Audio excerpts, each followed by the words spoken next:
रायगड, महाराष्ट्रासह देश विदेशातील ताज्या बातम्या पाहण्यासाठी मॅक्स इंडिया लाईव्ह चॅनलला सबस्क्राईब करा आणि बेल आयकॉन दाबायला विसरू नका.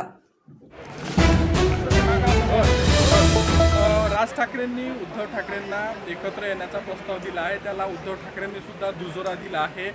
काही किरकोळ वाद आम्ही बाजूला ठेवायला असल्याचं असं त्यांनी म्हटलं आहे. कसं पाहता? परिवारवाद जेव्हा पूर्ण देशाचे समोर आला तेव्हा मला वाटतं की मॅच्युरिटी लेवल सगळ्यांना माहीत आहे की जेव्हा एखादा वाद घराच्या बाहेर येते तेव्हा आपसी वाद बाहेर आणणारे जे लोक असतात त्यांची मॅच्युरिटी लेवल आपल्याला कळते. आणि तेव्हा आम्हाला सगळ्यांना कळलं. पण आम्ही राजकारणीय व्यक्ती कमी, पण एक माणुसकी या नात्याने एक परिवारमध्ये राहणारी व्यक्ती म्हणून त्यांना दोघांना शुभेच्छा आहे की बरं जर ते सोबत येत असन तर त्याचे मदत कोणी काटा बनणार नाही. पण हिंदुत्ववादी की लढाई तो भगवा सेहत ही रहेगी. मराठीचे पत्र येत आहेत.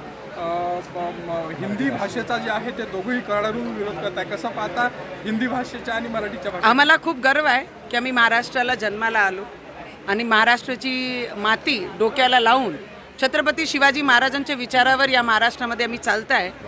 मला वाटते त्यांना उतू विषय जे बाहेर येतात त्यांना इलेक्शन पाहून, कॉर्पोरेशन पाहून, विधानसभा पाहून, लोकसभा पाहून, नगरपालिका पाहून त्यांना उतू त्यांच्या आतमधून जे विषय येतात त्याच्यावर मी ना बोललेली बरं आहे. मला मी आणि आमची भारतीय जनता पार्टी हे भगवेसाठी काम करतात.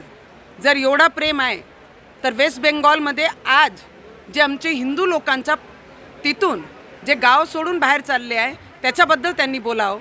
मला वाटते छत्रपती शिवाजी महाराज जेव्हा लढले, डॉक्टर बाबासाहेब आंबेडकर जेव्हा आम लोकांसाठी लढले तेव्हा त्यांनी हा सगळी गोष्टीला बाजूनी ठेवून या देश, राष्ट्र, राज्य हा प्रथम ठेवला. त्याच्याकरिता भारतीय जनता पार्टी काम करते, ना की एक विचारला घेऊन त्याच्यावर काम करते. एक शेवटचा प्रश्न. राज ठाकरे यांनी असं म्हटलं आहे आम्ही हिंदू आहोत, हिंदी नाही. मला असं वाटते की भाषणाला गर्दी होऊ शकते, पण जेव्हा डब्यात मतं पडतात तेव्हा विचार करून मतदार मतं टाकतात. तर ते विचार करून आपण आपले मतं बाहेर ठेवले पाहिजे.